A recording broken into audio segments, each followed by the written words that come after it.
right, man. Brad Holmes says that getting Jared Goff a new deal is a high priority, and both sides are working hard to get it done. I mean, check out Detroit Lions Talk playlist, thumbs with the video, share the video, subscribe to the channel, and you just wonder what the sticking point is. I know usually when guys, Goff has been very vocal on wanting to be in Detroit.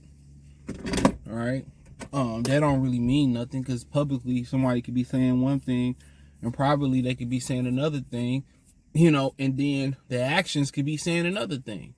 So I know y'all, you like, what do you mean? So publicly I could be saying I want to be here. I'm not saying it's the case, and then privately I'll be like, I'm saying I want to be here, but what I'm asking for is me pricing myself out wanting to be here. I'm asking for something that I'm probably not going to get here so I can get to where I want to go. So at the end of the day, I knew that a deal had to be imminent or something was going, a trade was going to happen, because quarterbacks that are starters in this league, especially top 10 quarterbacks, they don't hit the market.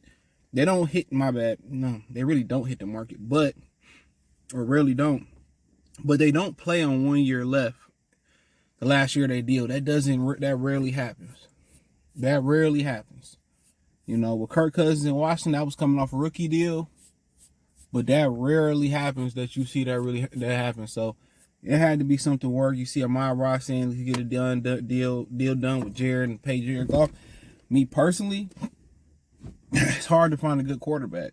So that's what really makes and breaks an organization. Is the quarterback position. That's what makes and breaks an organization. You can have everything else right, and the quarterback can stop you from reaching your destination as a team. Quarterback can cover up a variety of holes in the squad. I mean, we can go on and on and on about it. So, in my opinion,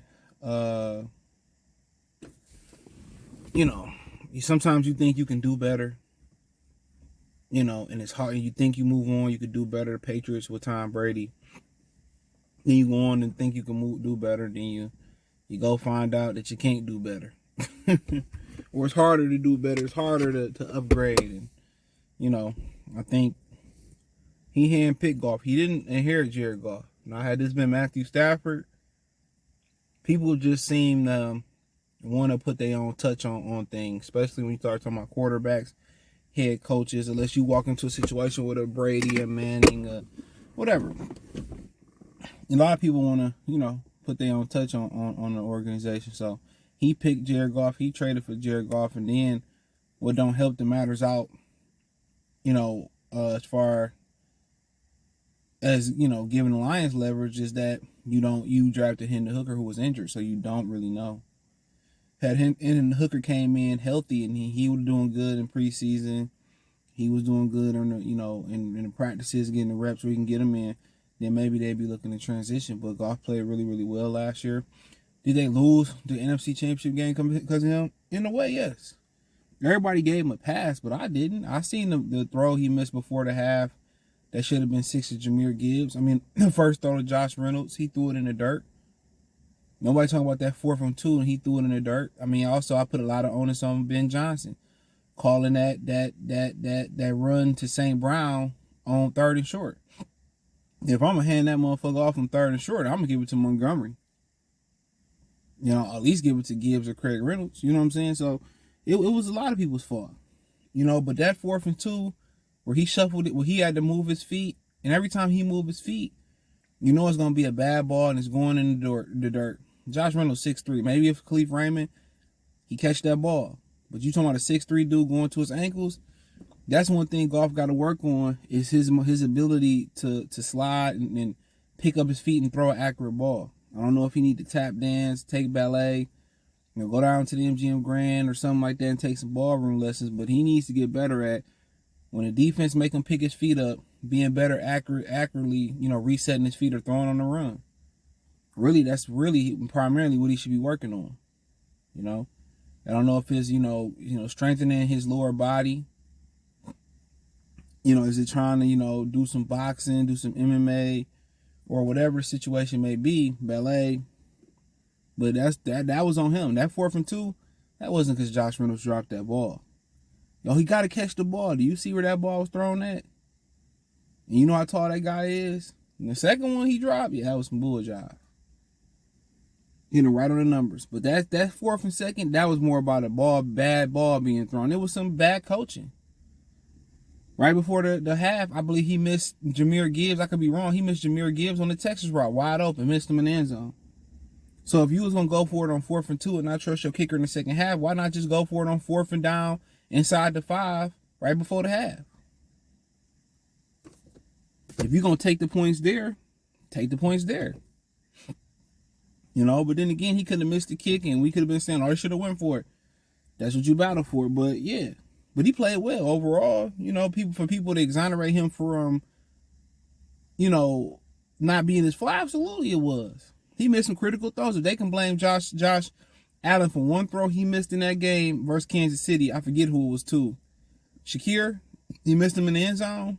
Same way almost Goff missed Jahmyr Gibbs before the half, I believe. If they can blame him for that one throw, and he made a billion great other throws, and Stephon Diggs dropped the pass, and then the other guy, I don't know his name. It was the other guy out there. He dropped the pass. It wasn't Gabriel Shakir. It was another guy they had out there. They dropped 2 fucking touchdowns. Excuse my language. Goff had 2 throws that cost him. Critical. But at the end of the day, it happens. I mean, he solidified, you know, going through the turmoil and the turbulence with the organization. You know, he survived that. He survived that shit. And he kept trucking, kept going, you know, mentally strong. I mean, you make it work. You tell him what he need to work on. You build the things around him. You know, you got an offensive line. And right now, a lot of people don't even notice that the offensive line is in a reconstructive phase. They're in a transition phase. And if Frank Ragnar walk away next year, it's totally in a transition phase. I mean, Decker in the last year in this deal, remember that Frank could walk away at the end of the year. So they're already training new soldiers to come in and be able to step up. So, yeah, they I mean, you can't pay everybody. This is why you have to draft well. So, but yeah, they said they get the deal. Of course, they're not gonna let a top 10 quarterback, top 8 quarterback, top 15 quarterback go into the last year of his deal. Now, if he simply don't want to be here, what's the sticking point? Could be amount of years, could be a couple dollars. You know, it could be waiting on somebody else to sign, but you know, they don't want to go to training camp and he ain't got a deal. So we'll see.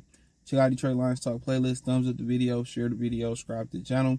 And the subscribe button is the bell icon button. Hit all notifications, increase your chance to get notifications. We go live or drop video. Financially, want to support the channel. Cash App, $CJ Good 313. Venmo, CJ Good 313. PayPal link description. Hit the link tree. Find me on X, Instagram, Spotify, Anchor, Cash App, Venmo, PayPal. Appreciate the love, support. Peace.